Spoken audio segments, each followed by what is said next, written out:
Bueno, buenas tardes, bienvenidos, gracias por estar aquí tan puntuales a esta nueva conferencia en línea que les tenemos para todos ustedes con mucho cariño preparado por Lave Quality Exe Consultores y nuestro invitado de lujo que tenemos para hoy, que es el químico clínico David Velasco, ¿no? Les voy a ir presentando en lo que se va conectando más gente y el químico nos hace el favor de ir compartiendo pantalla, ir preparándose y así.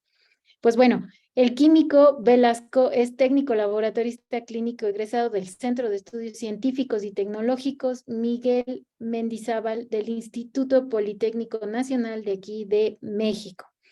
Químico clínico, también a través del instituto ha trabajado en la Escuela Nacional de Medicina y Homeopatía del Instituto Nacional, Politécnico Nacional, el Hospital Infantil de México Federico Gómez, la Secretaría de Salud en el Laboratorio de Parasitología Diagnóstica, ha realizado una serie bueno, ha publicado libros, es maestro en la Universidad Nacional Autónoma de México. Es un experto en parasitología y un referente en parasitología aquí en México y pues ya también es uno de los maestros internacionales en cuanto a esta rama de el laboratorio, ¿no? Entonces, no sé, químico, si anda por ahí y nos permite ya compartir pantalla y vamos comenzando. Hola, ¿cómo están? Buenas tardes. Buenas Mil tardes, químico. disculpas, nada más tengo un poquito de problemas con la red, pero ya estamos aquí, ya, bueno, agradeciéndole la invitación nuevamente, como siempre. Eh, Perdón, hay un poco de ruido, pero estamos más que listos. Si me permiten.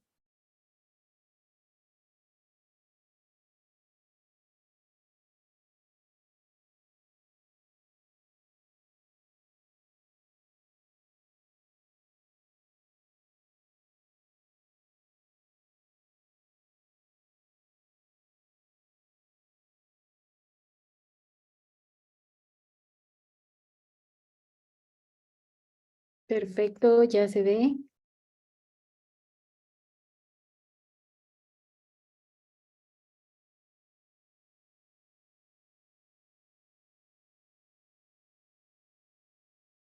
Bueno, mientras tanto seguimos viendo aquí que nos acompañan desde Aguascalientes, Tulancingo, Ciudad de México, Guanajuato, Ecuador. Muy bien, muchísimas gracias de verdad. Pues bueno, estamos a punto de comenzar en esta conferencia que hemos traído para ustedes sobre tricomona vaginalis, tricomoniasis, el diagnóstico y todo lo que tenemos de actualidad de, de este parásito, ¿no? Porque hemos visto incluso que mucha gente se confunde con otras estructuras. Pues bueno, va a ser una plática muy interesante con nuestro maestro. Y pues bueno, bienvenido químico, bienvenidos todos, muchas gracias. Muchísimas gracias nuevamente, Diana. La verdad es que para mí es un honor participar con todos ustedes, con mucho esfuerzo, muchas ganas, porque efectivamente, como bien mencionas, vamos a hablar acerca de esta parasitosis que verdaderamente ha estado dando demasiado de qué hablar entre los parasitólogos, entre los clínicos y por lo tanto también entre las personas que nos dedicamos a hacer diagnóstico por laboratorio. Uno de estos puntos importantes tiene que ver con que el diagnóstico de esta parasitosis está cambiando. Y está cambiando porque incluso aspectos biológicos que se consideraban de este parásito también han estado no cambiando, aunque algunos autores dicen que sí, que se trata de procesos evolutivos que ha desarrollado el parásito, que además es uno de los que tienen junto con los tripanosomátidos los genomas más complejos y más interesantes, pero en realidad puede ser que realmente estábamos equivocados. Permítame un momento. Voy a checar una cuestión con la batería.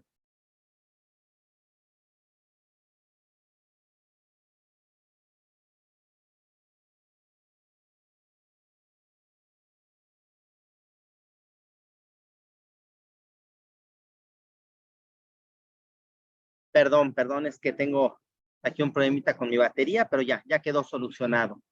Listo. Déjenme contarles que con esta parasitosis, aparentemente tenemos que decir literalmente, estábamos equivocados. Lo que el conocimiento en la biología de este parásito teníamos, ahora ha dado información que se descubrió justamente no con Trichomonas vaginalis, sino con uno de sus primos cercanos, también tripanosomátido, que es tricomonádido, que es Trichomonas fetus. Trichomonas fetus es la Trichomonas del ganado bovino. Y en el caso de Trichomonas fetus, verdaderamente es un problema para la producción porque genera una enorme cantidad de abortos.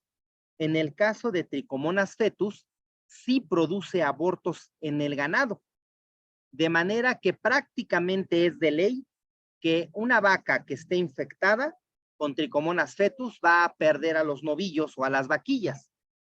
Esto genera pérdidas económicas muy importantes y justamente en Trichomonas fetus se descubrió este aspecto de la tricomonosis que ahora se extrapoló prácticamente por cuestiones biológicas a todos los relacionados filogenéticamente con ellos y se encontró que también era aplicable.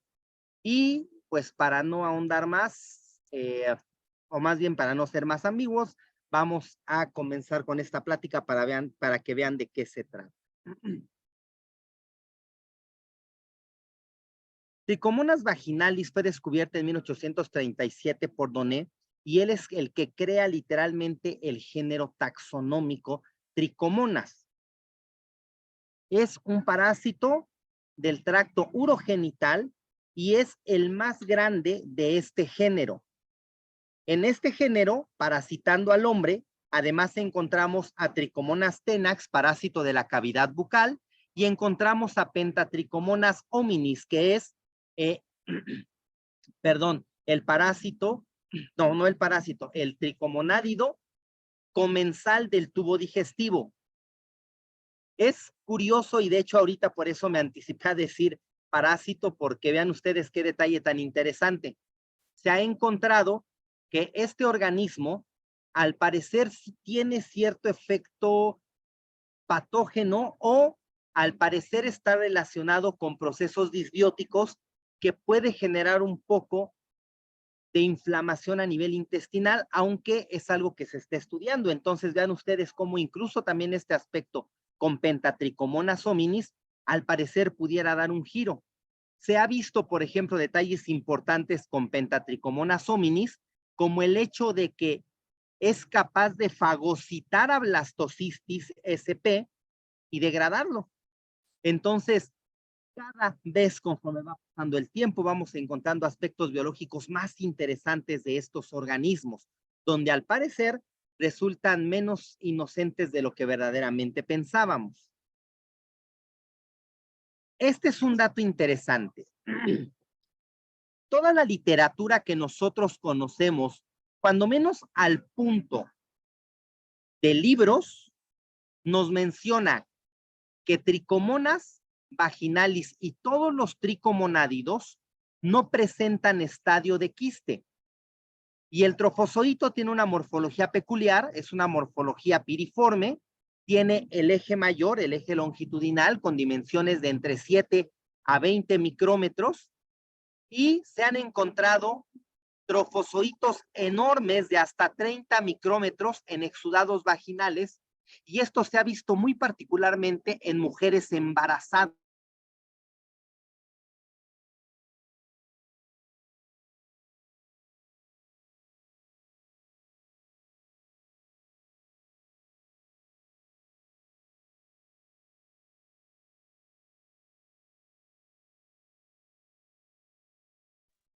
Uy, creo que se nos fue el químico. ¿Ustedes escuchan? Sí, ¿sí me escuchan? Continuamos. Mencionábamos justamente este dato importante, que es lo que la literatura siempre nos ha mencionado con respecto a tricomonas, y es que no presenta estadio de quiste y que el trofozoito, que tiene esta morfología particular, tiene dimensiones bastante variables que van desde los 7 a los 20 micrómetros, aunque se ha encontrado y había mencionado que particularmente en mujeres embarazadas formas gigantes de hasta 30 micrómetros, lo cual se ha visto que es prácticamente una influencia de las hormonas del embarazo. Prácticamente la condición del embarazo, además de las mismas condiciones que tiene justamente la mucosa, generan una mayor adaptación de este parásito a su microhábitat. Aquí tenemos, por ejemplo, unos trofozoitos de Trichomonas vaginalis teñidos con la tinción de Giemsa, donde podemos observar su morfología característica. Es un flagelado, como habíamos mencionado. Tiene 4 flagelos anteriores y un flagelo posterior que prácticamente nace donde termina la membrana ondulante y se considera una continuación de la membrana ondulante. La reproducción la realiza a través de fisión binaria longitudinal y esto lo hace por un mecanismo sumamente complejo de replicación y tiene esto que ver con que les mencionaba, su genoma es sumamente complejo. Es incluso más grande que el del ser humano. Tiene una gran cantidad de secuencias repetidas de unas proteínas enzimáticas muy particulares, pero que se producen en súper alta cantidad en este organismo. Y esto lo lleva a que, repito, su genoma sea muy complicado, junto con el de los tripanosomátidos. Aquí tenemos, por ejemplo, unos trofozoitos que están en replicación, donde podemos observar con la tinción también la membrana ondulante. Está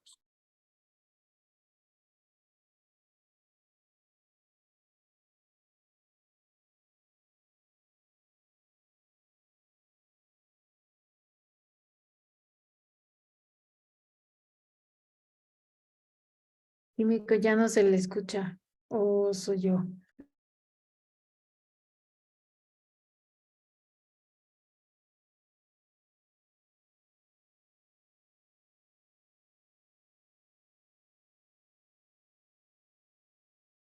de verdad, también les agradezco, le agradezco y seguimos adelante. Bueno, pues entonces habíamos mencionado y estábamos en esta imagen que nos mostraba un trofozoito en división y vamos a mencionar que esta zona que se observa más clara es justamente el axostilo, que es una estructura que tiene que ver justamente con la motilidad de los flagelos y también de la membrana ondulante característica de los tricomonádidos. Vean ustedes, el genoma de Trichomonas vaginalis, estamos hablando de manera particular de Trichomonas vaginalis. Comprende 59.681 genes en 160 megapares de bases. Y esto lo tenemos que comparar contra los 35.845 genes que están en el genoma humano. Por lo tanto, es considerablemente más grande el genoma de Trichomonas y, como habíamos mencionado, es un genoma más repetitivo, donde hasta hoy se ha secuenciado el 65% de secuencias repetidas. ¿A qué nos referimos?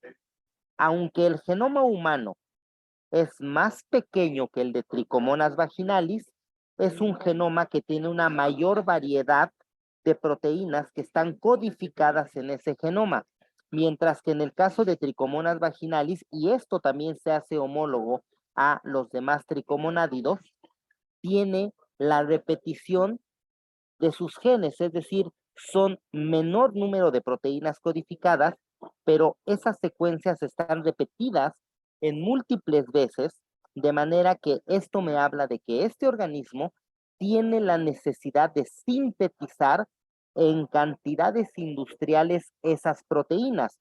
Por eso es que los genomas están repetidos. Vean ustedes, prácticamente aquí lo que tenemos mostrado es justamente algunos genes y todas las ocasiones que están repetidos esos genes en el genoma. Por ejemplo, el gen de la actina. Vean ustedes, particularmente estos genes de actina 1, 2, 3, 4, 5, 6, 7, 8, 9, 10. Son genes que están repetidos en una gran cantidad de veces tenemos aquí las siguientes secuencias para la actina, y vean ustedes la tubulina. La tubulina también es uno de los genes que está múltiples veces repetido. Es decir, que este organismo, para su movilidad, requiere una gran cantidad de proteínas del citoesqueleto.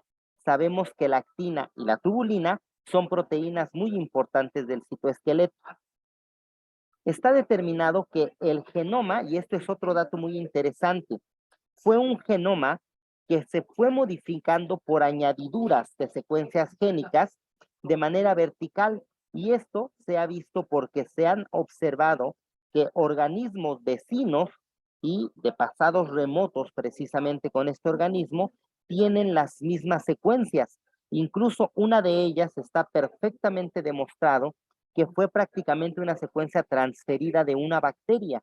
Es decir, es un organismo que ha generado una gran cantidad de compatibilidad con genomas de organismos con los que ha tenido interacción en todo su proceso evolutivo. Morfológicamente tiene, como habíamos dicho, 4 flagelos anteriores libres y uno que recorre con la membrana ondulante del cuerpo para emerger libre por el extremo posterior. El citoesqueleto, como acabamos de ver, justamente en la gran cantidad de secuencias genéticas que se repiten para estas proteínas, como tubulina y fibras de actina, es porque su citoesqueleto es un citoesqueleto muy complejo, muy estructurado, y las principales proteínas de este citoesqueleto son la tubulina y la actina. El núcleo se encuentra anterior en el cuerpo, es excéntrico y tiene una cromatina muy uniforme que además solamente tiene 6 cromosomas. Entonces, vean ustedes este detalle tan interesante. Es un genoma mucho más grande que el del ser humano y que está solamente contenido en 6 cromosomas. El axostilo, esa estructura que habíamos observado, que tiene una forma como de bastoncillo que se hace curvo cuando comienza la división celular, sirve prácticamente de un sostén al cuerpo del parásito, y este se origina yuxtanuclear, es decir, prácticamente en una estructura que está al lado del núcleo y atraviesa longitudinalmente todo el cuerpo del parásito para terminar en una estructura que emerge también del cuerpo del parásito recubierta de membrana celular en la porción posterior. El axostilo se compone de 4 hileras de microtúbulos que están divididos en 4 regiones. Una que se denomina capitulum, que es el engrosamiento anterior del axostilo y el cual prácticamente lo fija al citoplasma. El tronco, que es esa estructura a partir de la cual se genera la extensión al resto del cuerpo del axostilo. El extremo caudal, que es esa pequeña porción recubierta de membrana celular que emerge en la porción posterior, y una estructura que se denomina pelta, que es también una estructura yuxtanuclear, es decir, está al lado del núcleo y prácticamente ese es el punto de origen de toda la estructura. El cinetosoma es lo que también se denomina cuerpo basal o blefaroplasto por algunos autores. De hecho, blefaroplasto es una denominación ya bastante antigua, pero hay autores que todavía siguen utilizando este término. Es prácticamente un centriolo. Literalmente esta estructura es un centriolo y de aquí emerge el llamado axonema. El axonema tiene forma de cilindro corto, tiene un diámetro constante en toda su longitud, y realmente esta estructura es prácticamente lo que permite la movilidad de los flagelos. Parte de la base del organelo y está formado de 9 tripletes de microtúbulos en un arreglo circular. El axonema es un organelo tubular móvil, prácticamente se extiende desde esta estructura que hemos mencionado, el cinetosoma, hasta toda la región posterior del flagelo y tiene una gran cantidad de hidrogenosomas. Este organismo es un organismo anaerobio. Literalmente, sus hábitats, en el caso particular de tricomonas vaginales y tricomonas fetus, son prácticamente zonas anaerobias o al menos microaerofílicas. Por lo tanto, carecen de mitocondrias porque no presentan un metabolismo aerobio. Por lo tanto, los organelos a partir de los cuales obtiene la energía para su metabolismo y para la motilidad de sus flagelos son hidrogenosomas. Prácticamente el axonema es la estructura que sirve como tallo o médula de un cilio o un flagelo. Esta estructura está compuesta de 9 pares periféricos de microtúbulos y un par central, y cada uno de los pares periféricos está unido por brazos de dineína. Si ustedes recuerdan, la dineína es esta proteína que literal tiene como patitas y hace una función de movilidad de estas estructuras, de manera que incluso prácticamente caminan. Las dineínas, cuando se sitúan en los microtúbulos, a través de gasto de ATP, van moviendo estas pequeñas extensiones proteicas y prácticamente se desplazan. En el caso de los axonemas, se encuentran prácticamente las patitas unidas a uno de estos microtúbulos y la cabeza se encuentra unida al siguiente, de manera que cuando las patitas se mueven al unísono con todas las dineínas que están unidas, es lo que permite el movimiento en forma de batido de los flagelos. Y todo esto, repito, se hace a través del desdoblamiento de ATP. Prácticamente, entonces, podemos decir que el axonema es el esqueleto proteico de todos los flagelos. Vean ustedes, aquí tenemos esta estructura que es lo que corresponde al cinetosoma y aquí tenemos lo que corresponde al axonema. La diferencia es que el cinetosoma es el esqueleto proteico que se ancla al citoplasma y a partir del cual emergen los flagelos y los cilios. Mientras que, repito, el axonema es prácticamente el esqueleto proteico de los cilios y los flagelos y está recubierto de membrana celular. Si ustedes se pueden dar cuenta, reitero, el cinetosoma está inmerso en el citoplasma. Y aquí otra diferencia es, repito, el cinetosoma está formado por tripletes de microtúbulos, mientras que el axonema está formado por pares de estos microtúbulos. Estas estructuras que observamos aquí corresponden a las dineínas, que justamente tienen la estructura de donde están sus pedícelos en uno de los microtúbulos y la cabeza en el adyacente, y entonces cuando se mueven hacen el movimiento de batido que permite que se muevan flagelos y cilios. El cinetosoma es prácticamente esencial entonces para la formación y para la función de los flagelos. Esto es muy importante. Sin un cinetosoma estable, prácticamente los flagelos no van a poder moverse. Y aquí tenemos, repito nuevamente, el cinetosoma. Estas estructuras son fundamentales y vean, repito, cómo aquí está formado a través de estos tripletes de microtúbulos. Y de hecho, si ustedes se pueden dar cuenta, son tripletes de microtúbulos incompletos. Estos microtúbulos prácticamente tenemos uno completo y el que sigue está formado prácticamente por parte de el microtúbulo adyacente y el microtúbulo subsecuente está formado también por parte del microtúbulo que queda en la parte intermedia. La costa es una estructura que tiene una gran cantidad de hidrogenosomas y prácticamente tiene que ver con el metabolismo energético del parásito. También es una estructura proteica y tiene un filamento longitudinal con una gran cantidad de estriaciones transversales en una periodicidad de cada 42 nanómetros y prácticamente esta estructura se origina en el cinetosoma. La costa es prácticamente la estructura que le provee de energía al cinetosoma y posteriormente al axonema con todas sus proteínas, con todas sus dineínas, para que pueda tener movilidad esos flagelos. Se dispone entonces a lo largo de la superficie celular bajo del flagelo y particularmente en el flagelo que va a formar la membrana ondulante y tiene una función como apoyo estructural también de la membrana ondulante, es decir, es una estructura que da sostén, tanto sostén físico como sostén energético. Vean ustedes, aquí tenemos la pelta, aquí tenemos la costa, la membrana ondulante Y particularmente como detalle morfológico que diferencia a Trichomonas vaginalis de los otros tricomonádidos es que la membrana ondulante no recorre la totalidad del cuerpo.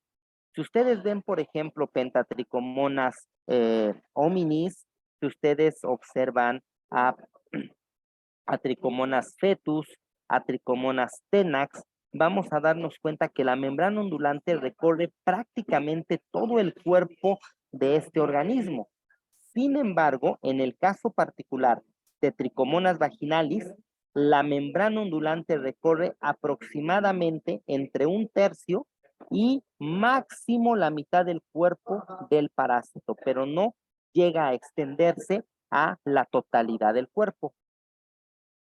El citoplasma del parásito tiene 3 hileras de gránulos denominados gránulos paracostales y gránulos axostilares, y de manera importante estos tienen una gran cantidad de glucógeno.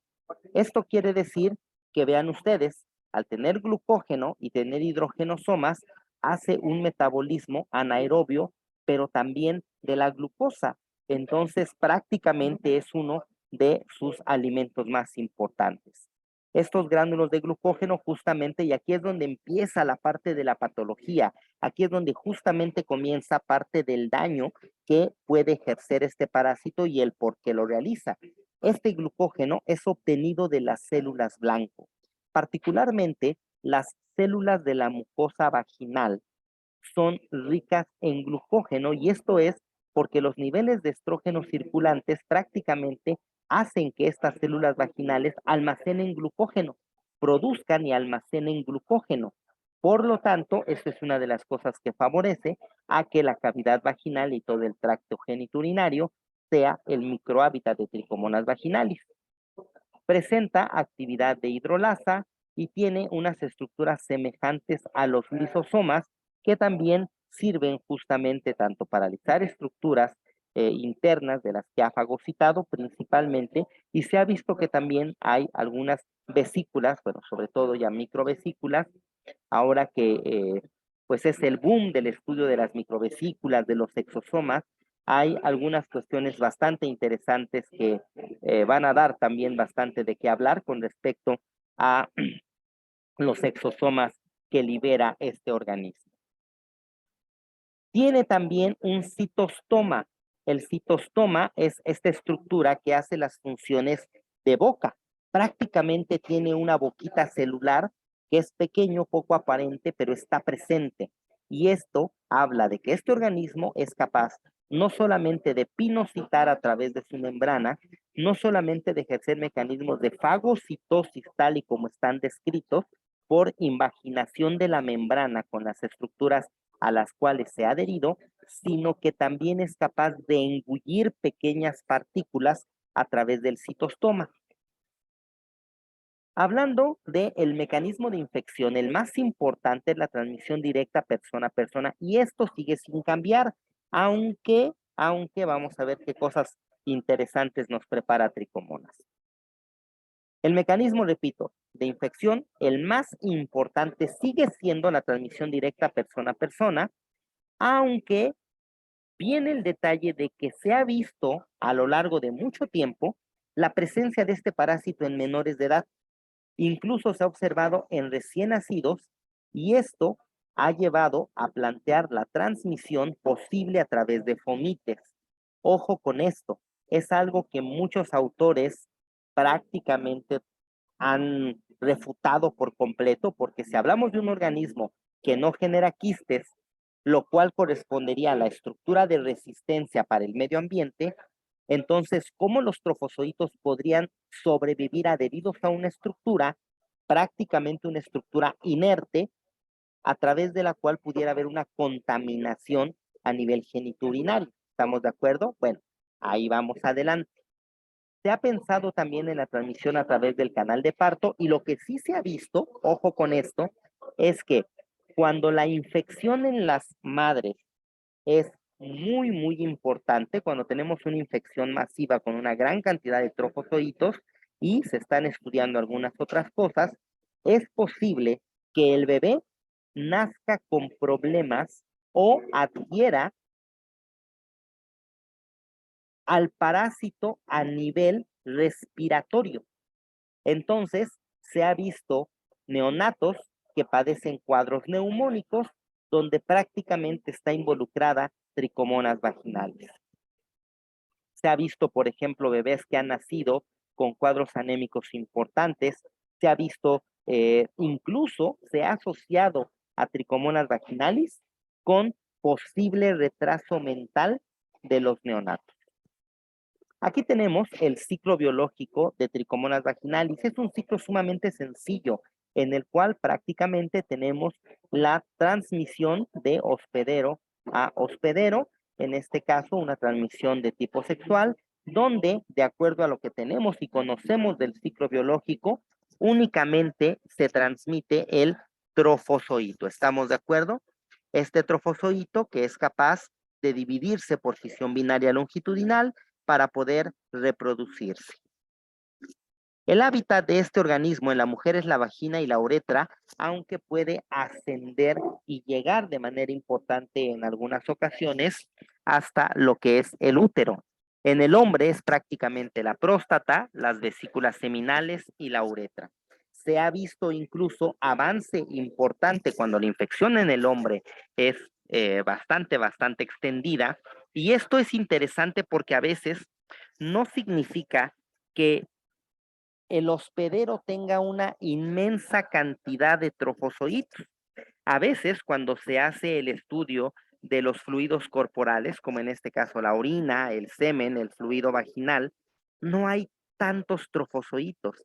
Sin embargo, hay una situación en la cual, sobre todo en condiciones de inmunocompromiso, estos trofozoitos pueden desplazarse de manera importante y pueden ascender, de manera que en el caso del hombre se han llegado a observar trofozoitos hasta lo que es el epidídimo, es decir, avanzan prácticamente hasta la región testicular.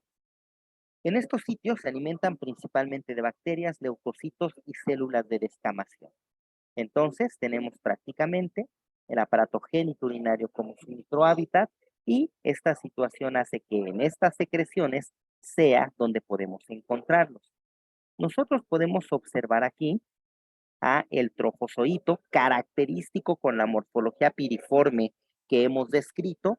De hecho, vean ustedes, se observan aquí los flagelos. Esta estructura aquí más engrosada corresponde al axostilo, y vean ustedes la pequeña membrana ondulante. Como hemos mencionado, es una membrana bastante corta con respecto al cuerpo de los otros tricomonádidos. ¿Sí se alcanza a ver el movimiento de la flechita del señalador? Sí. ¿Ok? Entonces vean ustedes, a partir de aquí emerge y aquí termina prácticamente la membrana ondulante. Uno de los detalles característicos de Trichomonas vaginalis, y que fue el primer aspecto morfológico que vino a prácticamente revolucionar lo que se pensaba de tricomonas, es que este organismo es pleomórfico. Se conoce el estadio de trofozoito piriforme. Sin embargo, está perfectamente caracterizado que cuando tricomonas comienza a generar daño en las células epiteliales, lo que hace es una transformación. Se diferencia hacia un estadio ameboide. Prácticamente el hecho de que se adhiera hace que se convierta en una estructura completamente amorfa, con proyección y emisión de pseudópodos, y esto tiene toda la lógica. Imagínense ustedes, si Tricomonas se va a adherir a las células epiteliales, imagínense ustedes que esta estructura con bordes redondeados, por este extremo, quisiera adherirse a la mucosa. La superficie de contacto sería muy poca, ¿estamos de acuerdo? Sin embargo, al convertirse en un estadio ameboide, prácticamente puede extenderse y cubrir a varias células epiteliales incluso. Entonces, esto es una adaptación biológica bastante eficiente para el parásito. Y en esta transformación hacia el estadio ameboide, sigue conservando la membrana ondulante y los flagelos. Y esto que tenemos aquí es lo que ahora nos trae locos, locos, locos. Y ahorita vamos a platicar de ello. Guárdense estas imágenes y lo vamos a ver a continuación.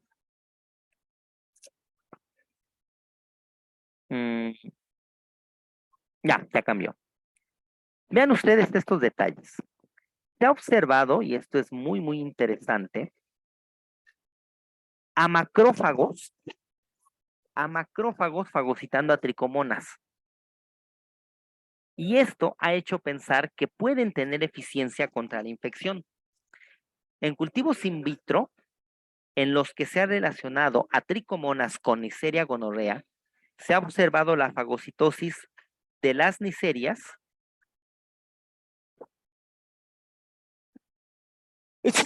perdón, se ha observado que Tricomonas es capaz de fagocitar a Neisseria y al fagocitarlas literalmente pues las mata, las utiliza como alimento de manera que pierden la viabilidad. Con esto prácticamente se ha visto el gran poder fagocítico que tiene Tricomonas vaginalis. De hecho, déjenme decirles que se ha visto que es capaz de fagocitar células completas. ¿Qué importancia tiene esto? Se ha considerado también la importante relación que existe con Tricomonas vaginalis y las bacterias de la microbiota. Sabemos que la cavidad vaginal es una cavidad en la cual hay una enorme cantidad de bacterias, principalmente lactobacilos. Y obvio, cuando tenemos una microbiota habitual, las bacterias que de manera normal tienen que vivir ahí en la zona de la cavidad vaginal, la instauración, la colonización por parte de Tricomonas vaginalis se dificulta, pero cuando hay otro tipo de bacterias, esta se facilita. Y aquí entonces empieza a haber ciertas situaciones de controversia porque dices, bueno, ¿qué pasa en una mucosa que tiene bacterias patógenas? Estas bacterias patógenas resulta que le sirven de alimento a Tricomonas vaginalis. Y en esa cuestión de servirles de alimento, pues se da la situación de que puede llegar a disminuir la población bacteriana patógena, pero prolifera tricomonas. Entonces, hay una relación interesante en la cual dices, bueno, yo te como, disminuyo tu población, tu bacteria que me estás causando daño, pero yo prolifero y yo también estoy causando daño. Entonces, realmente la presencia de tricomonas siempre va a generarnos problemas. Aunque, bueno, ya hablaremos un poquito más adelante de los portadores asintomáticos y el porqué de estos. Sin embargo, esto no quiere decir que no haya un problema por parte de tricomonas. Se ha comprobado in vitro la producción de enzimas con una importante acción citotóxica y que éstas tienen la capacidad de lisar células en monocapas en cultivo. Es decir, está comprobado el poder patógeno y la virulencia de este organismo a través de la producción de estas enzimas. De manera importante debemos de considerar la acidez normal de la vagina, que es ácida.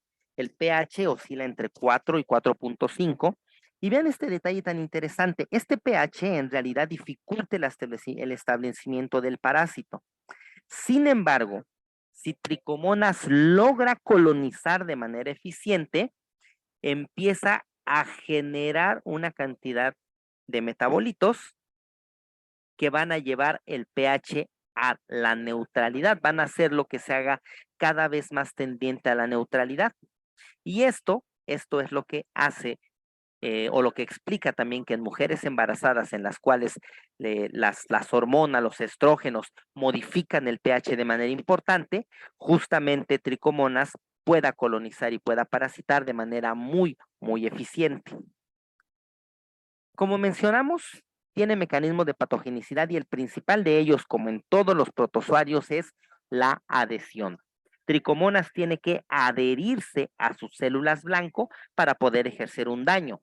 Se han identificado y caracterizado en la superficie del trofozoito una cisteína proteinasa de 30 kilodaltones, la llamada CP30, que es capaz de degradar componentes de la matriz extracelular de la vagina, como la fibronectina, el colágeno tipo 4 y también la hemoglobina. Y este es un dato importante. ¿Por qué? Porque esta proteína sirve literalmente para adherirse a las células, pero es capaz de destruir más allá de la célula, es capaz de destruir el tejido que está por debajo de las células epiteliales. Y no perdamos de vista aquí de manera importante a la hemoglobina, porque la hemoglobina, vamos a ver a continuación, que juega un papel muchísimo, muy importante para tricomonas.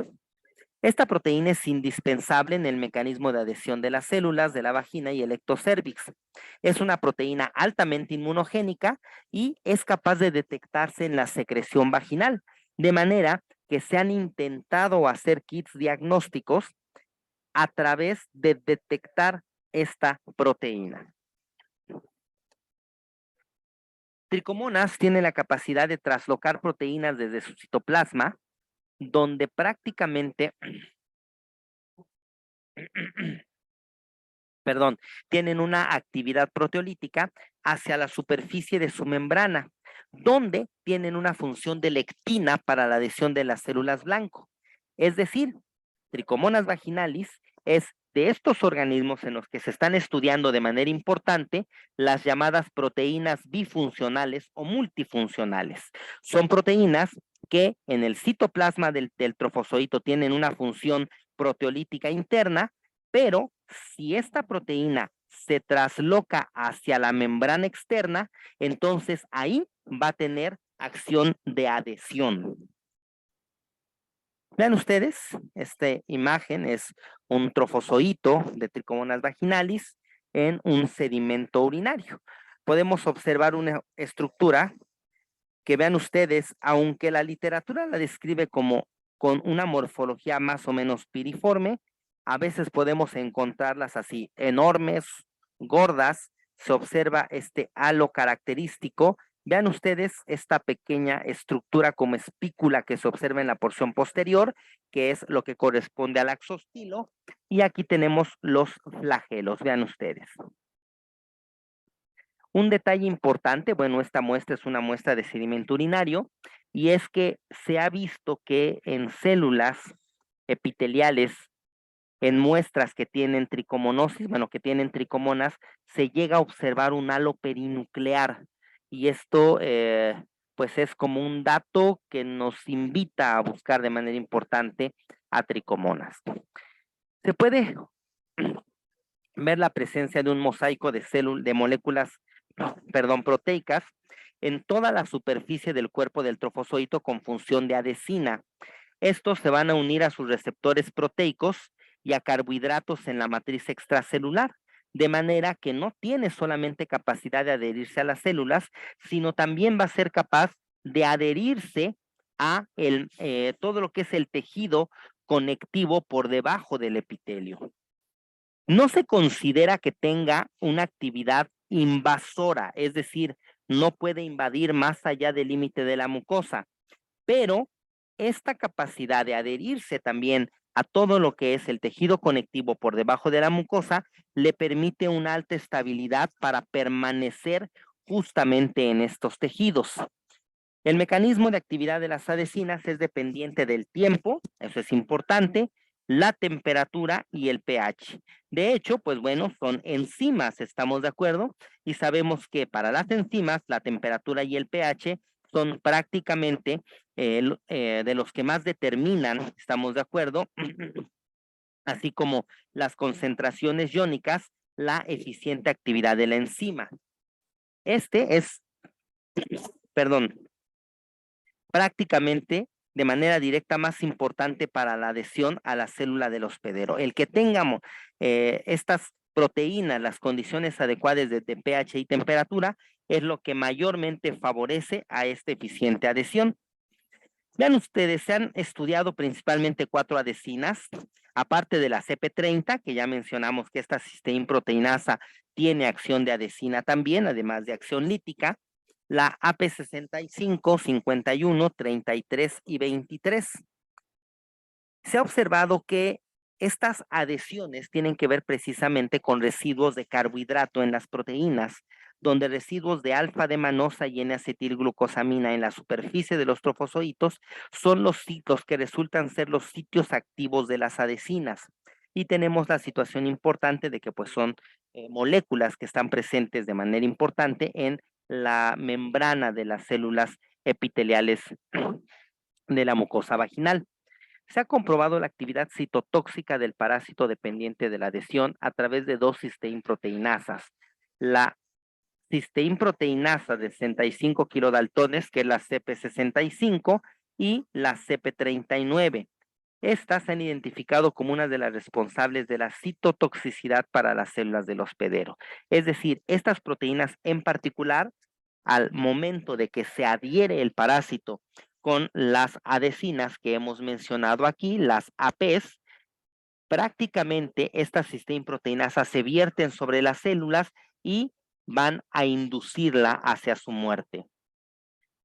Se reconoció recientemente y se caracterizó como adhesina una proteína de 120 kilodaltones, es una adhesina, por eso es una AP, y se presenta una homología con la enzima hidrogenosomal PFO, que es la piruvato ferredoxina oxidorreductasa, que está prácticamente inducida su síntesis por altas concentraciones de hierro.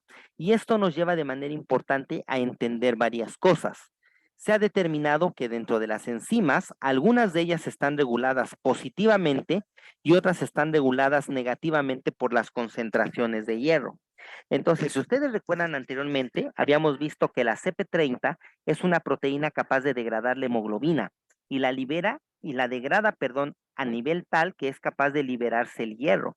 Entonces, el hierro comienza a regular de manera importante a estas proteínas. Repito, algunas de manera positiva y otras de manera negativa. Por ejemplo, tenemos aquí la regulación enzimática de diferentes proteínas. Por ejemplo, la AP23, que es una adhesina, y tiene, por lo tanto, la acción de la citoadherencia. La AP33, que es una adhesima, pero también son enzimas hidrogenosomales, que tienen acción de citoadherencia y actividad succinil coenzima A sintetasa. Por ejemplo, la AP120, que es una adhesina y también es una enzima hidrogenosomal, pero esta tiene citoadherencia y actividad de la PFOR. Tenemos, por ejemplo, las cisteinproteinasas, que son las CPs, como la CP112 de Trichomonas vaginalis, que es una cisteinproteinasa de superficie y que tiene acción de citotoxicidad, mientras que la CP4 tiene una acción hemolítica. Entonces, si ustedes se pueden dar cuenta conforme vamos avanzando, por ejemplo, esta es una de las primeras cisteinproteinasas que se encontraron como muy específicas para caracterizar a Trichomonas vaginalis, que es la TBLEGU1, que es una cisteinproteinasa de superficie que tiene la acción más importante en la citoadherencia. Entonces, prácticamente, este parásito tiene la capacidad de sintetizar toda una batería proteica para que pueda hacer las acciones que requiera para parasitar de manera eficiente.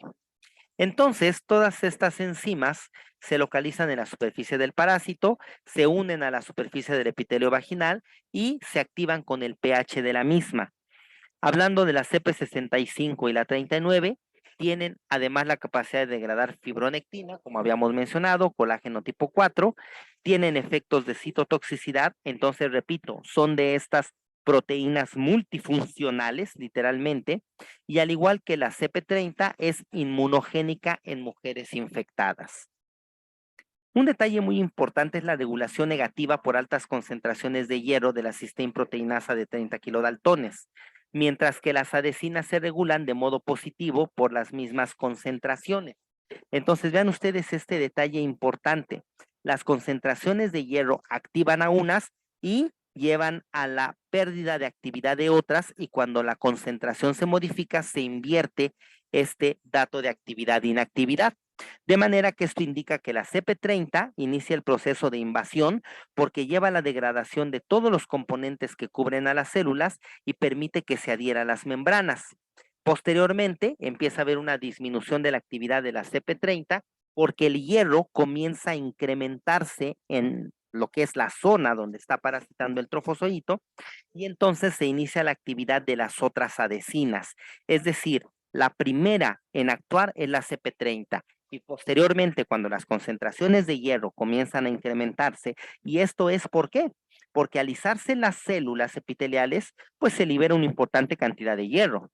Cuando empieza a haber procesos inflamatorios importantes que llevan a procesos hemorrágicos a su vez, de este sangrado se degrada la hemoglobina, se libera el hierro, aumenta la concentración de hierro, se inhibe la CP30, pero se activan las otras adhesinas, es decir, este mecanismo lleva a que una inicie el proceso de adhesión y las demás hacen ya precisamente la adhesión cuando se inicia el cambio y se culmina hacia la diferenciación al trofozoito ameboide.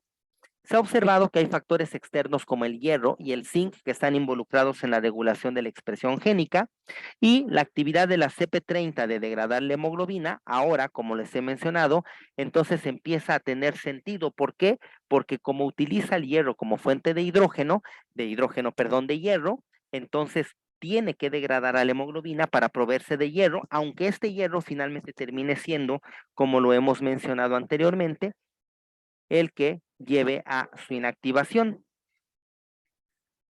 Trichomonas vaginalis utiliza el eritrocito además de como una fuente de hierro, como fuente de ácidos grasos, porque lisa el eritrocito tanto por mecanismos enzimáticos como por mecanismos fagocíticos. Vean ustedes, aquí tiene 220 tipos de enzimas de cisteína. De aquí tenemos 446 genes para proteasas y tenemos 3 genes para inhibidores de proteasas.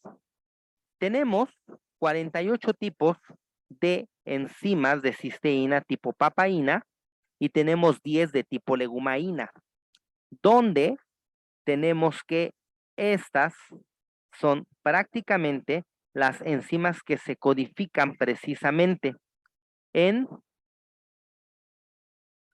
estos genes y de estos tipos, perdón.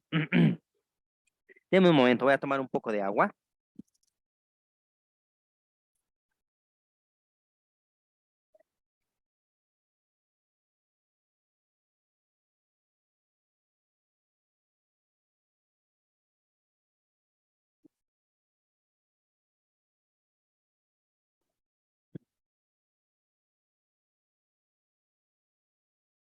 Vean ustedes, tenemos las cisteinproteinasas, donde encontramos justamente a la CP30, la CP39, que ya mencionamos como de mucha importancia.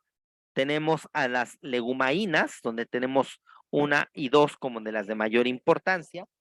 Y como mencionamos, también tenemos proteínas que van a inhibir a estas proteasas. Es decir, este parásito tiene activados mecanismos de degradación que en ciertas condiciones reguladas y de manera muy importante por hierro y algunos otros elementos, van entonces a activar un mecanismo en el cual se detiene los procesos de degradación proteica, ¿sí?, a través de estas proteínas que justamente van a ser inhibidoras de las proteasas. Este organismo no sintetiza bases nitrogenadas, no sintetiza ácidos grasos, no sintetiza fosfolípidos ni esteroles de novo, de manera que tiene que tomarlos de fuentes externas. Las purinas y pirimidinas entran al trofozoito por medio de transportadores, y esto es principalmente lo que lleva a que necesite destruir prácticamente las células para poder avenirse de estos elementos. Pasando a la parte de las hormonas, los altos niveles de esteroides sexuales durante el embarazo es muy importante porque parecen promover la aparición de síntomas refractarios, es decir, una mujer que puede estar infectada, pero como portador asintomático, entonces cuando se embaraza empieza a tener manifestaciones, porque estas estos esteroides sexuales, pues prácticamente llevan a una activación de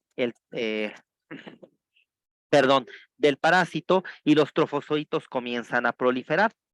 En las pacientes embarazadas, las descargas vaginales se incrementan. Esto lleva a una hipersecreción de moco porque el cérvix se hace hiperactivo, se lleva a cabo una hipertrofia del cérvix y se vuelve muchísimo más blando. Todo esto genera condiciones adecuadas para la proliferación y además la mayor distribución de los trofozoitos. Sin embargo, en la etapa prepuberal, en la etapa de lactancia y posmenopausia, se pierde el estímulo vaginal por la disminución de producción de estrógenos o la todavía aún no producción de estrógenos, cuando menos no en altas concentraciones, de manera que el pH es anormalmente alto y la microbiota habitual se puede reemplazar por una microbiota mixta, y esto, como habíamos mencionado, al existir una importante relación de los trofozoitos con las bacterias de la microbiota, esta microbiota, si se modifica, también se modifica el comportamiento del parásito. Entonces, la asociación de tricomonas vaginalis con las diferentes microbiotas es determinante para favorecer la proliferación e incluso el aumento en el daño por parte de tricomonas vaginalis, así como por limitar la infección. No se ha logrado determinar si puede ser posible que incluso la infección pueda autolimitarse, pero sí se puede mantener al parásito a raya, de manera que de manera importante se pueda volver asintomático el paciente. Estas circunstancias entonces pues no favorecen a la infección a pesar de la acidez disminuida, y la aplicación tópico-sistémica de estrógenos puede generar una infección subclínica que va a tender a asintomática. Entonces, repito, esto es todo lo que nos va condicionando a tratar de dilucidar diferentes cosas. Ya está con esto prácticamente determinado que sí, los estrógenos son muy importantes para la mantención, la proliferación y la acción patógena de tricomonas vaginales. Vean ustedes, aquí tenemos la asociación con la microbiota bacteriana. Se ha visto la asociación de tricomonas vaginalis con diferentes bacterias de la microbiota vaginal. Por ejemplo, Probotella, Megalobacillus, Dialester, Lactobacillus, donde cada uno de estos va a tener una asociación que va a resultar favorable o desfavorable para tricomonas vaginalis. Vean ustedes, aquí tenemos la microbiota vaginal en mujeres que han adquirido estas infecciones por transmisión sexual. Vean ustedes, incluso hablando de clamidias, de micoplasma y bueno, tricomonas vaginalis asociados a su vez con otras bacterias. Y también con virus. De hecho, se ha hablado mucho acerca de los tricomonavirus, estos virus que están presentes en tricomonas vaginalis y que también se está estudiando por la aparente situación de que son capaces de modificar la virulencia de estos parásitos, incluso volviendo una cepa más o menos virulenta. Pero hablando, vean ustedes, de otros microorganismos, incluso virus presentes en la mucosa, vean ustedes, son coinfecciones, por ejemplo, con virus de papiloma, tricomonas negativo y cándida negativo. Tenemos justamente cómo se asocian a diferentes poblaciones. Permítanme un momento. Ok. Tenemos aquí pacientes con virus del papiloma.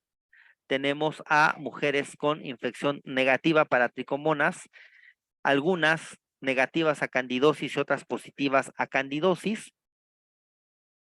Y de manera muy importante lo que podemos observar es que el grado de daño, dependiendo de la asociación, puede resultar en una condición favorable para los tres organismos, hablando de los que aquí se estudiaron, Trichomonas vaginalis, el virus del papiloma y Cándida, o puede resultar en que la presencia de uno, incluso aquí se han hecho estudios considerando la especie de Cándida que esté asociada al proceso infeccioso, de manera que uno pueda ser el que predomine en el proceso patológico por sobre los demás.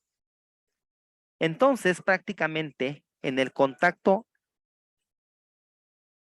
de adherencia que inicia el trofozoito, como habíamos mencionado, se convierte en una forma ameboide, y esto lo hace con el fin de adaptarse a la forma de la célula epitelial para aumentar la superficie de contacto. Esta es una imagen de la doctora Viviana Chávez del CIMBESTAB, del laboratorio de microscopía electrónica. Es una imagen de microscopía electrónica de barrido. Se puede observar la enorme diferenciación que tiene Trichomonas vaginalis, y esto es una célula epitelial a la cual está adherida. Vean ustedes cómo esa forma robusta, piriforme o más o menos esférica que habíamos visto, ya prácticamente aquí se ha perdido, pero también, como mencionamos, los flagelos y la membrana ondulante, esas siguen manteniéndose. Vean aquí la gran extensión de estos pseudópodos, pero la membrana ondulante, aquí le estoy señalando con la flecha, y los flagelos, esos se siguen manteniendo en la morfología también de la forma ameboide. Esto, de manera importante, revela el efecto citopáctico del parásito, además de la síntesis y activación de las adhesinas, que prácticamente están opuestas a la membrana ondulante. Entonces, lo que sucede con este organismo es que cuando tiene esa forma esférica, esa forma voluminosa, donde todas estas proteínas, las adhesinas, las proteinasas están distribuidas en el citoplasma o en toda la superficie de la membrana, cuando se adhieren, prácticamente se direccionan hacia la zona de adherencia para que pueda haber una mayor eficacia de acción por el aumento de contacto. Y vean ustedes, repito, el polimorfismo que tienen. Este es el trofozoito típico.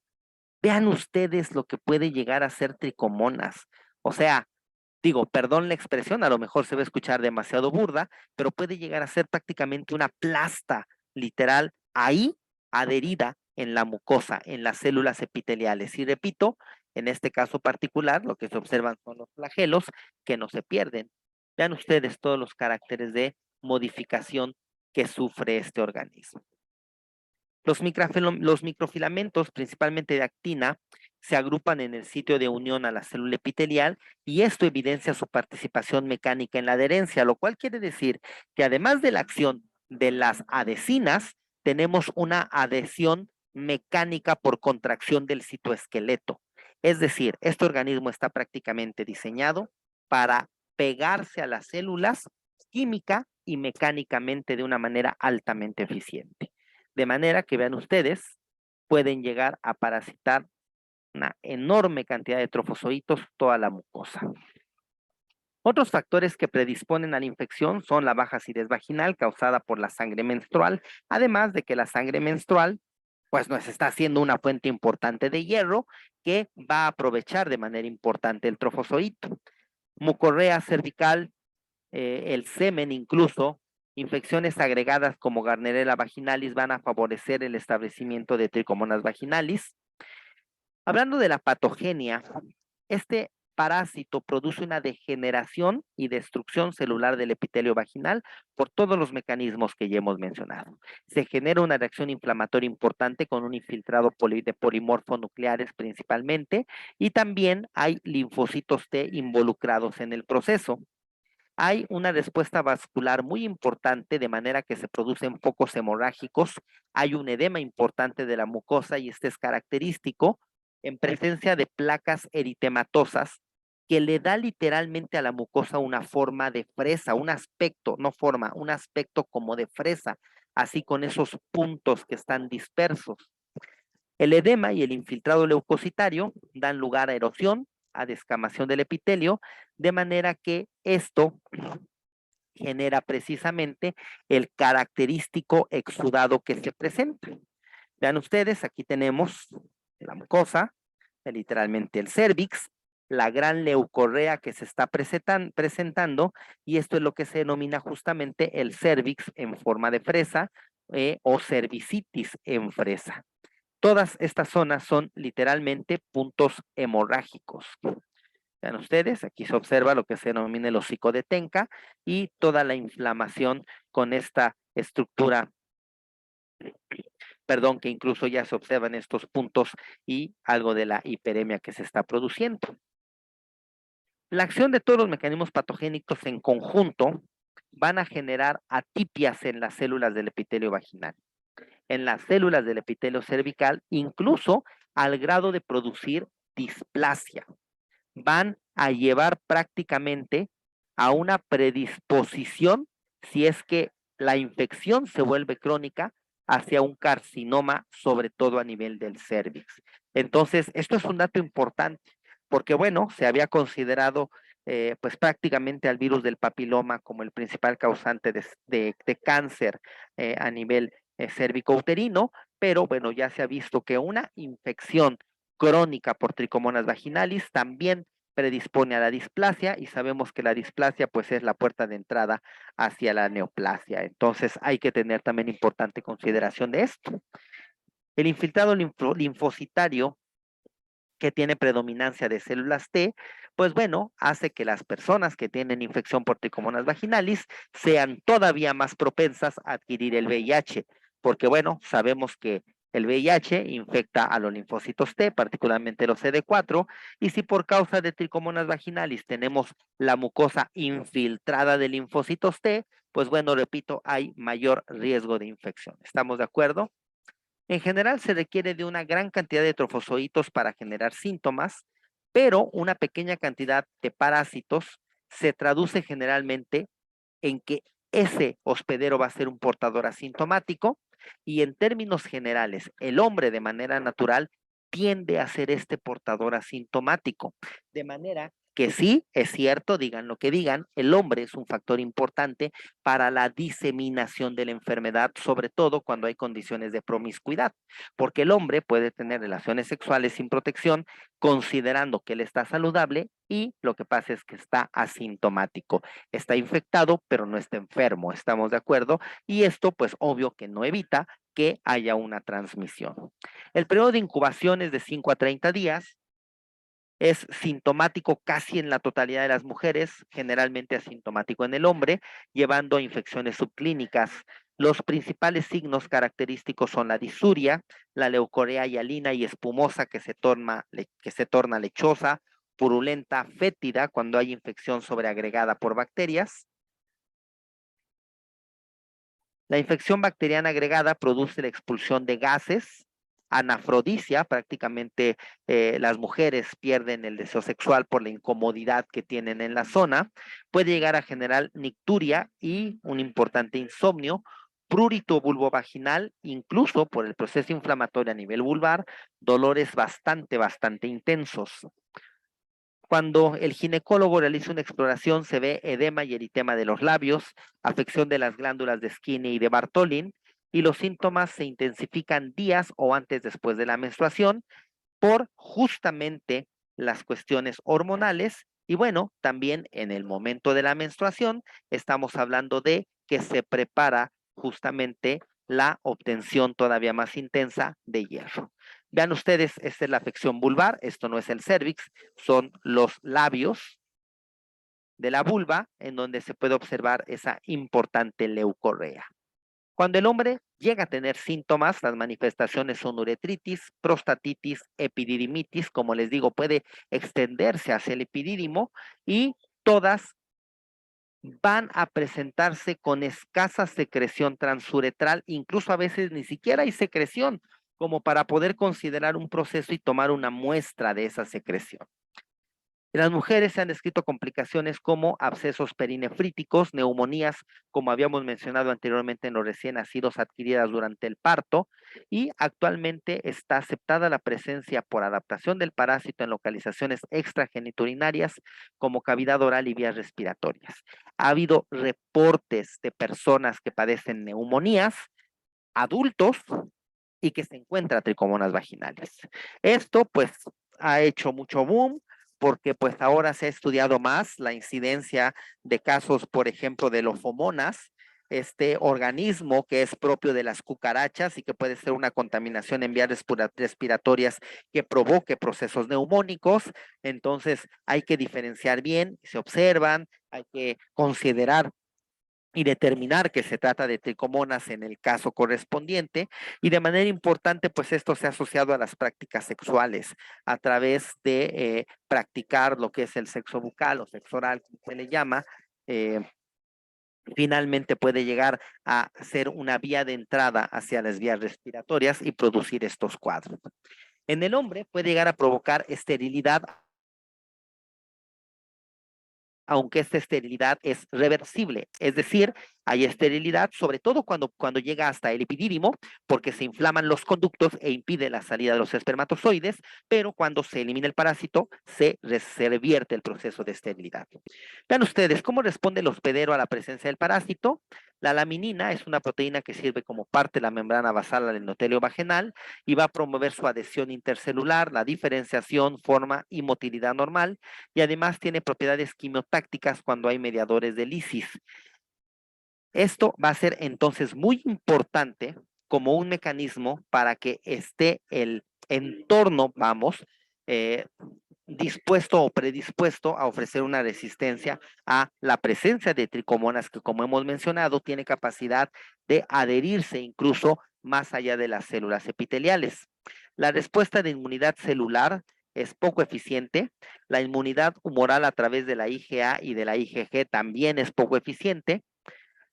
Los hidrogenosomas, que son los organelos para la oxidación fermentativa, pueden modificarse morfológicamente en ausencia de hierro por actividad de ferritina. La calacina, que está presente en el ciclo menstrual, que es una proteína degradadora de microfilamentos, degrada también a los hidrogenosomas, porque estos están envueltos por fibronectina y son removidos por esta proteína, la SLPI, que es la proteasa inhibidora de la secreción leucocitaria de la respuesta inmune del hospedero. ¿Y qué es lo que sucede entonces ante estos mecanismos que pueden llevar a la destrucción de tripanosoma, a la destrucción de tricomonas? Y esto es muy interesante. ¿Por qué? Porque así como en tripanosomas tenemos una gran cantidad de mecanismos de evasión de la respuesta inmune y así se han venido descubriendo en todos los protozoarios, bueno, pues vamos a encontrar que en tricomonas se han descubierto mecanismos de la evasión de la respuesta inmune muy interesantes y particulares. Por ejemplo, la presencia en suero y secreción vaginal de anticuerpos antitricomonas, pues para empezar, no confiere una inmunidad porque este es un parásito que tiene variabilidad antigénica. Es decir, las proteínas o las glicoproteínas que son antígenos de superficie del parásito que puede reconocer la respuesta inmune, cuando este parásito se divide, las células hijas tienen modificaciones de estos antígenos y ya no son reconocibles por la respuesta inmune. Las inmunoglobulinas que están presentes en la vagina, pues son degradadas por las proteinasas del parásito. El trofozoito se recubre con proteínas plasmáticas del hospedero de manera que forma un camuflaje de mimetismo inmunológico. La secreción de antígenos solubles altamente inmunogénicos que neutralizan anticuerpos y linfocitos TCD8 son todas estas partes de los mecanismos de elevación de la respuesta inmune. Incluso vean ustedes esto. Mientras la sangre menstrual o la eliminada por los focos hemorrágicos causados por el parásito son un aporte de proteínas del sistema del complemento en la zona de la parasitación, el propio hierro sérico y el liberado de la hemoglobina que se ha degradado por parte de la CP30 va a regular la expresión génica de cisteínproteinasas que van a terminar por degradar al factor C3 del complemento y se inhibe la cascada del complemento. Es decir, hasta por parte del complemento no tenemos una acción eficiente para poder degradar este organismo. Lo que habíamos mencionado, se han descubierto virus de la familia Totiviridae que infectan a los trofozoitos de Trichomonas vaginalis y que tienen acción moduladora de algunos factores de virulencia que van a llevar a aumento en la producción de enzimas. Y lo que sí se ha visto de manera importante y que está empezando a preocupar es que estos tricomonavirus están induciendo mecanismos de resistencia por parte del parásito al metronidazol, que es el principal antiparasitario que se administra contra tricomonas. Hablando de Mycoplasma hominis, la presencia de Mycoplasma hominis en pacientes con tricomonas vaginalis, se ha observado una disminución en la producción de ferredoxina y la PFROB, que son enzimas que metabolizan el metronidazol, aumentando la susceptibilidad a este. Entonces, vean ustedes, mientras tenemos que los virus, los tricomonavirus, están induciendo la resistencia al metronidazol, al parecer Mycoplasma está haciendo que haya susceptibilidad al tratamiento. Y para terminar, justamente, tenemos esto que es, repito, lo que ahora nos está volviendo locos, y es que resulta que mientras la literatura toda la vida nos dijo que los tricomonádidos no producían quistes, pues ahora resulta que sí.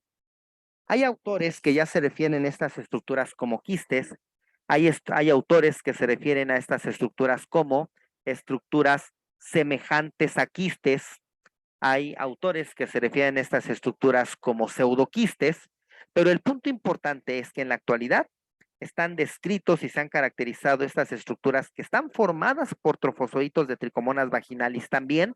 Repito, esto se descubrió en tricomonas fetus, pero ya está perfectamente comprobado. De hecho, un servidor está realizando un proyecto de investigación justamente con el grupo de la doctora Rosana Arroyo para poder llevar a la identificación de estas estructuras a través de inducir la producción de quistes in vitro y de poder identificarlos perfectamente en las muestras biológicas, porque ese es el principal problema al que nos hemos encontrado. ¿Qué es lo que sucede? Estas estructuras semejantes a quistes se inducen cuando las condiciones del microhábitat se vuelven desfavorables para tricomonas, lo mismo que sucede en todos los protozoarios.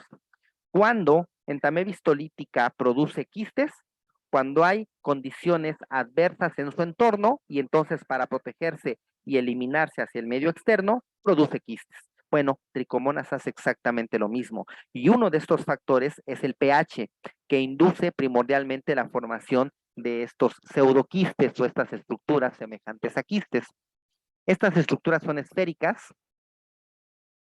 En estas, al inicio de su formación, se pueden observar todavía los flagelos y posteriormente todo el trofozoito, incluidos los flagelos, quedan resguardados dentro de estas estructuras que prácticamente es una pared que se sintetiza a través de microvesículas del tipo exosomas que prácticamente van a liberar en la superficie del parásito y ahí se va a depositar N-acetilglucosamina, que es la quitina.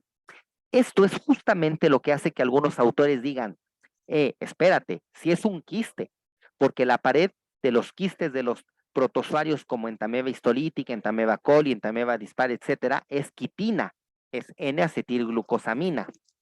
Y las personas, los investigadores que se refieren a ellos como quistes, como like cyst, como estructuras semejantes a quistes o pseudoquistes, es porque consideran que el espesor de esta pared es muy delgado con respecto a los quistes de los otros protozoarios, pero sí le ejerce un mecanismo de protección. Entonces, eso es básicamente lo que hace que todavía no se pongan de acuerdo en si decirle quiste, pseudoquiste, estructura semejante a quiste, pero de que es quitina y que engloba al parásito, que rodea al parásito y lo protege, eso es definitivamente un hecho. ¿Estamos de acuerdo? Los exosomas también liberan microARNs y otros factores de virulencia. Y vean ustedes lo que tenemos aquí. Aquí tenemos un cultivo de tricomonas vaginalis que está adherido en un sustrato, donde estas estructuras han tomado la morfología ameboide, la mayoría de ellas. De hecho, aquí tenemos un cultivo donde se han expuesto a células a las cuales se han adherido. Y después de ciertos procesos que están ya perfectamente caracterizados y que incluso pueden inducirse in vitro, que es lo que estamos realizando, estas estructuras que ahora han tomado una forma ameboide, comienzan entonces a hacerse esféricas y a tener esta secreción de esta cubierta, de esta pared. Vean ustedes, aquí lo tenemos en microscopía, esto es microscopía electrónica de barrido, aquí tenemos microscopía de campo claro, en la cual podemos ver los trofozoitos Vean ustedes, aquí tenemos un trofozoito adherido todavía con esta morfología. Vean ustedes, esta imagen es muy bonita porque todavía tiene parte de la morfología así como piriforme. Aquí se observa el axostilo, pero vean aquí cómo ya se está haciendo ameboide para adherirse a la célula. Y aquí ya empiezan a aparecer estas estructuras que son los llamados pseudoquistes.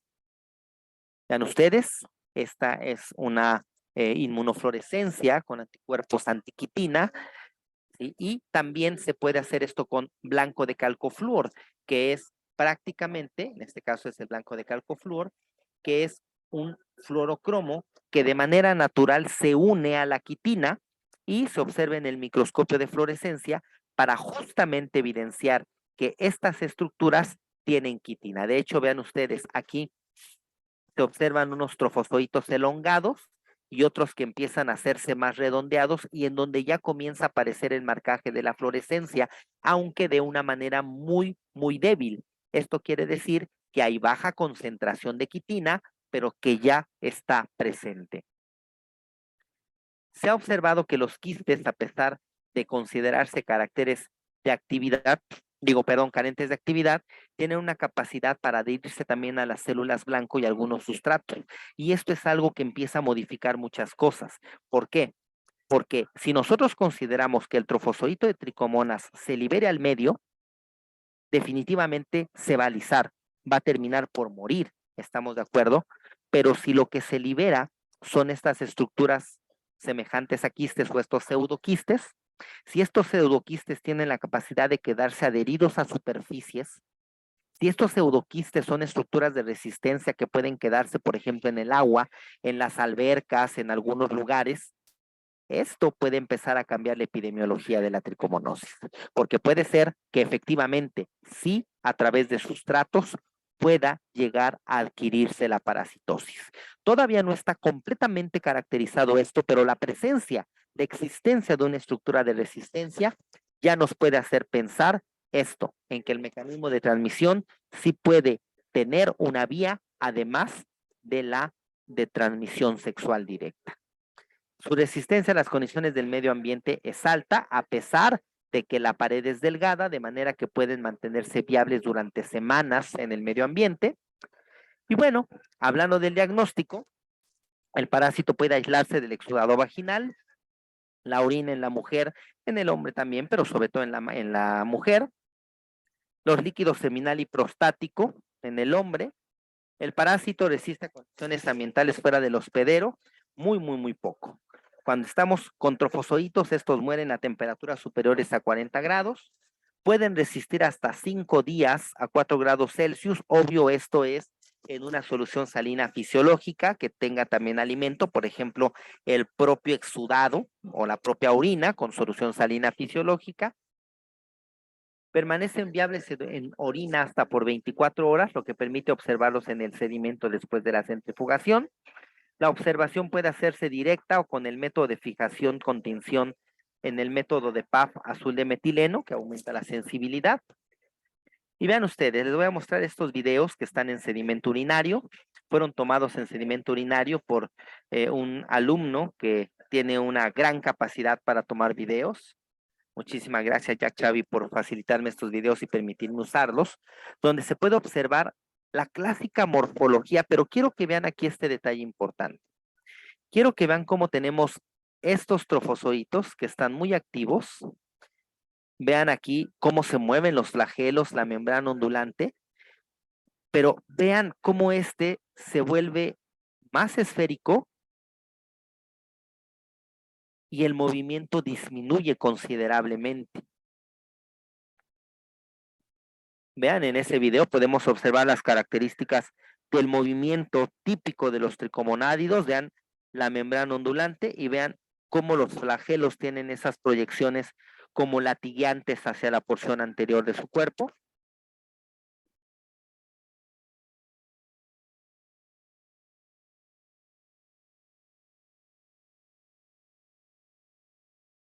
Son bastante bonitos. La verdad es que observar tricomonas así es para pasarse horas admirándolas.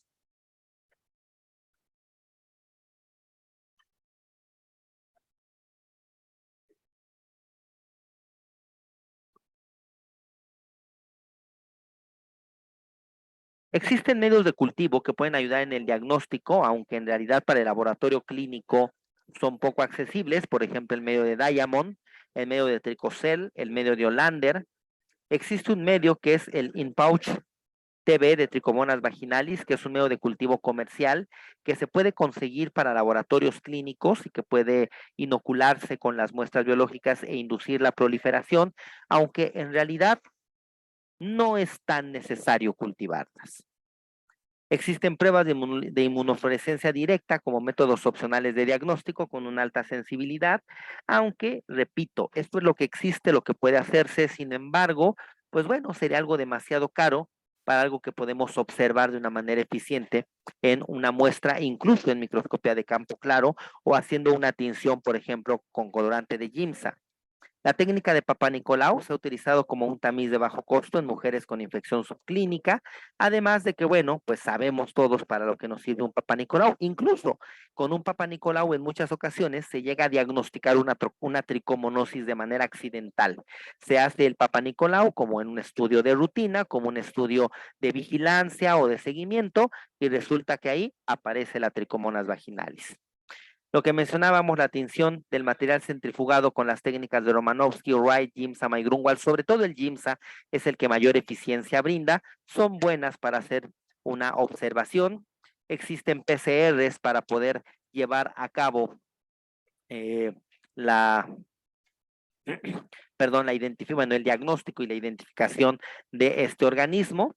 Sin embargo, repito, son métodos que resultarían bastante caros. Verdaderamente lo que necesitamos en el caso de Trichomonas vaginalis es aprender a observarlas, aprender cuál es la forma de su movimiento, su morfología, cómo se ve la membrana ondulante, el poder hacer los procesos y las técnicas de tinción son bastante eficientes como ayuda en el diagnóstico.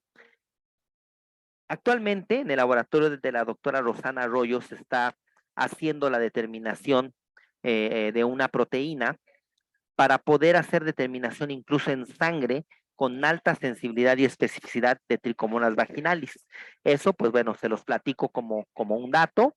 Todavía no está al 100% este estudio, pero la intención es poder hacer un diagnóstico de tricomonosis incluso en muestras no de estas secreciones. ¿Estamos de acuerdo? O excreciones. El tratamiento se debe administrar en pacientes detectados y a todas las parejas sexuales, aunque no tengan síntomas, todos aquellos, incluso ahora por acción o por la existencia de los quistes, aunque sean personas con las cuales comparta artículos que puedan ser fomites. El tratamiento se aplica de manera tópica y sistémica o combinada. Puede ser tinidazol, ornidazol, nimorazol y metronidazol. Esto es muy importante y debemos de considerarlo. Aquí el detalle más importante al cual nosotros debemos de brindarle relevancia es a los pseudoquistes. ¿Por qué? Porque al parecer el hecho de que la literatura nos mencione que los tricomonádidos no hacen quistes, no forman quistes, pues puede ser que esto nos haya llevado a que estas estructuras nos hayan pasado por los ojos infinidad de veces en secreciones vaginales y en sedimentos urinarios y las hayamos obviado. Este es el punto más importante y esto es a lo que debemos de empezar a prestarle atención. De hecho, primero Dios, pronto vamos a tener una publicación donde vamos a mostrar con tinciones y con diferentes técnicas estas estructuras con el objetivo de que aprendamos a diferenciarlas en muestras clínicas, que tengamos la completa, total y absoluta certeza de que esas estructuras que estamos observando son pseudoquistes, o estructuras semejantes a quistes o quistes. Ya les platicaré en un futuro, primeramente Dios, cómo se determina finalmente llamarles, pero el punto importante es esto, que aprendamos a observar estas estructuras que, repito, han pasado delante de nuestros ojitos seguramente durante años e infinidad de veces, y nosotros no las hemos podido determinar como estructuras asociadas a Trichomonas vaginalis, porque la literatura nos ha dicho que no existen, y resulta que sí existen. Es muy importante. Incluso hay un autor que menciona que los pacientes asintomáticos no eliminan en las secreciones trofozoitos, sino estas estructuras. Entonces, puede ser un muy importante indicio porque dices, veo estas estructuras, definitivamente obvio, si las identifico como quistes de tricomonas, el paciente está infectado, pero resulta que puede ser lo único que yo observe en estos pacientes. Todavía se está estudiando, todavía hay que caracterizar varias cosas, pero hay que empezar a darles importancia y hay que empezar a aprender a observarlos. Sería todo. Muchísimas gracias. Muchísimas gracias, Químico. Muy interesante, de verdad. Y pues ven cómo les traemos primicias aquí en las conferencias en línea. Y pues bueno, tenemos algunas preguntas que ya abusamos de su tiempo, pero aún No, así... al contrario. De hecho, les quiero pedir una disculpa porque venía yo en carretera y hubo problemas en la carretera y eso me retrasó un poquito, pero bueno, llegué a tiempo. Sin embargo, ya no pude, ve que le comenté unos 10, 15 minutitos antes para checar todos esos ajustes de conexión y todo. Pero bueno, como usted bien menciona, a veces cuando es en vivo, uno está en lo mejor de lo mejor y de repente algo pasa, pero les agradezco su paciencia y con mucho gusto aquí estamos. Adelante con las preguntas. Pues bueno, vamos a algunas.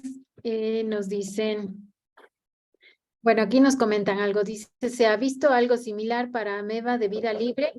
Ay, Dios mío, acantamoeba, encontrando una estructura de pseudoquiste, aunque en ella está bien descrito el estadio de quiste.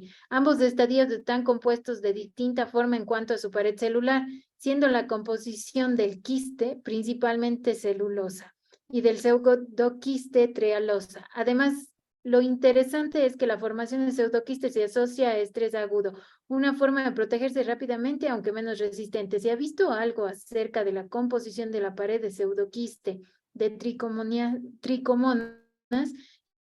y los estímulos que activan su formación? Bueno, yo creo que ya vimos mucho de esto, ¿no? Y ya se contestó la pregunta, ¿o no?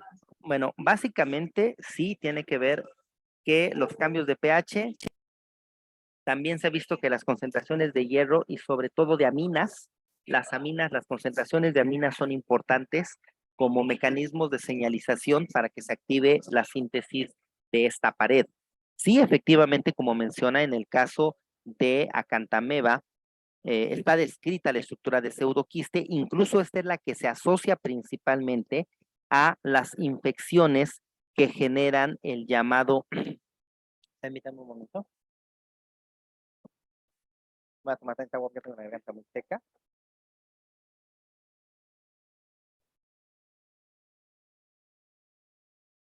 Perdón, que generan el proceso llamado queratitis amibiana, esa lesión ocular en la cual se considera que cuando el trofozoito se encuentra en soluciones tensoactivas, como por ejemplo el polietilenglicol que tienen las soluciones oftálmicas, incluso las que se emplean para lavar los lentes de contacto, eso induce, como bien menciona, la formación de esta pared rápidamente, que es lo que llamamos el pseudoquiste, y repito, está más asociado al proceso de la queratitis amibiana que de las infecciones, por ejemplo, que van a generar la encefalitis amibiana granulomatosa. En el caso de tricomonas, bueno, ya mencioné cuáles son los factores que se asocian, pero prácticamente lo que está determinado es que la pared es quitina. No se ha considerado que exista una estructura o una molécula alterna que pueda formar parte de esta pared. Hasta ahorita no. Obvio, y digo, tengo que mencionarlo, lo que les estoy diciendo es, pues, lo que hay en los artículos, incluso pues los más nuevos con respecto a esta estructura, pero es algo que apenas se está estudiando, así que todavía hay mucho y no sé, mañana en una semana puede haber un artículo que mencione otra cosa. Es algo que todavía tiene mucho que dar. Súper, nos dicen también, excelente presentación, Químico. Si la Muchísimas observación de gracias. la tricomona se realiza a partir de examen en fresco, solución salina, y la capacidad de camuflajearse de los trofozoitos ¿Con qué otra técnica de laboratorio podemos ponerlos de manifiesto? Como mencionaba, se puede emplear tinciones. La tinción de Jim está haciendo un frotis delgado, porque eso es importante, tiene que ser, o sea, poner una cantidad de muestra del sedimento. De hecho, incluso en el sedimento urinario, pues se pueden observar. En el caso de la secreción vaginal, a veces es conveniente centrifugar prácticamente esta muestra para poder concentrar, poner una pequeña cantidad y extenderla lo más posible, picarla con metanol y hacer una tinción. Eso nos da una forma bastante eficiente de poder identificarlos por su morfología y de manera importante, perdón, el observar el movimiento. Un aspecto que puede ayudarnos es el justamente mantener las soluciones a 37 grados. Les pasa como a las amibas. Cuando empiezan a perder temperatura, las amibas, los trofocitos del amoeba histolítica y en general de todas las amibas, empiezan a retraerse y a hacerse esféricos y pierden movilidad. A las tricomonas les pasa lo mismo. De manera que cuando nosotros colocamos la preparación, a veces el mismo calor de la lámpara, de la luz, empieza a activarlas y empiezan a moverse más. Pero si nosotros mantenemos las soluciones a 37 grados, es decir, el tubito con la muestra o el frasquito con la muestra según el vial que se ocupe, a 37 grados, eso las va a mantener activas por mayor tiempo y vamos a poder observarlas con mayor eficiencia. Perfecto. Dice, ¿se las puede distinguir en una tinción de Gram? Sí, sí se pueden observar en una tinción de Gram, no tan eficientemente porque no va a haber una diferenciación, por ejemplo, metacromática del núcleo, pero sí, en una tinción de Gram pueden llegar a observarse de manera, si no muy eficiente, sí reconocible. Así que también es una herramienta. Digo, yo menciono en las que se van a poder ver así como que en todo su esplendor, pero sí, una tinción de Gram también puede ser útil. Perfecto. Nos dice, ¿cuál sería la forma correcta de su reporte al verlas en orina en pacientes embarazadas? Simple y sencillamente se observan trofozoitos de tricomonas vaginales. Punto. Siempre en cualquier muestra de estos fluidos en los que se encuentre, hay que reportar su presencia, nada más. De hecho, hay quienes consideran que sería importante el reportar si son escasas, abundantes, moderadas. Hay quienes consideran que únicamente con reportar su presencia es importante. Aquí la parte fundamental es el tipo de muestra. Si estamos hablando de orina, es contaminación, ¿estamos de acuerdo? Entonces, únicamente con reportar su presencia es suficiente. Si estamos hablando de un fluido vaginal, si estamos hablando de una secreción uretral, en el caso de los hombres, definitivamente sí es importante reportar en escasos, moderados o abundantes. Ok, y esta tiene relación con lo que dijo, porque nos dice, aunque no es la muestra de, bueno, idónea para la identificación de tricomonas, si se observa en un sedimento urinario, es relevante reportarlo, y en las muestras donde se presentan con poca cantidad de leucocitos y nada de bacterias, nos indicaría que el paciente está teniendo alguna molestia por este parásito o pudiera ser alguna contaminación por contacto de alguien que sí esté presentando la parasitosis. Si tricomonas está en la muestra, el paciente está infectado. No hay de otra. Puede ser asintomático, sí, puede ser asintomático y mantenerse así mucho tiempo. Puede reactivarse la parasitosis en el punto de generar signos y síntomas, sí, puede activarse. Pero si está presente ya sea en orina, ya sea en la secreción vaginal o uretral, definitivamente el paciente está infectado. No hay otra razón.